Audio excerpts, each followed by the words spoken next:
Mangunguha nga pala kami ngayon ng balanghoy na dadalhin namin sa Manila. At dinala nga kami dito ng mama ko sa kanyang taniman na napakalawak. Pinangalanan nga pala ito na hasyenda ni Arsenia. Huy, sino ka dyan?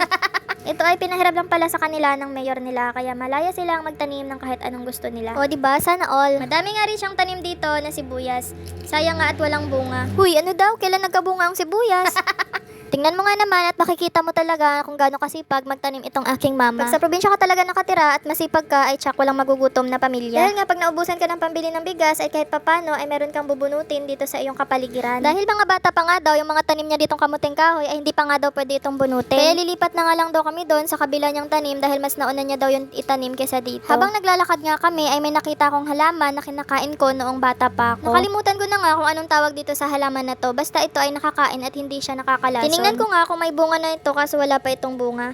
Mamaya ipapakita ko sa inyo kung ano yung itsura ng bunga niya. So ito na nga, habang naglalakad kami ay may nakita tayong may bunga. Pag kulay itim nga yung bunga niya ay hinog na yon at yun ang pwedeng kainin. Bali sisip-sipin mo lang pala yung pinakakatas niya. Ang alam nga ng karamihan na ito ay normal na halaman lang. Pero ako na po nagsasabi sa inyo na pwede nyong kainin yung bunga niya. Bali ganito nga yung bulaklak ng halaman niya at mabango siya. Sobrang tamis nga ng lasa ng bunga niya. At kung confused ka at kung may makita kang ganitong halaman ay pwede mo namang tikman yung bunga niya. Ang tawag nga pala namin dito ay mini grapes. Pa-comment naman at ano ang tawag dito sa halaman na to.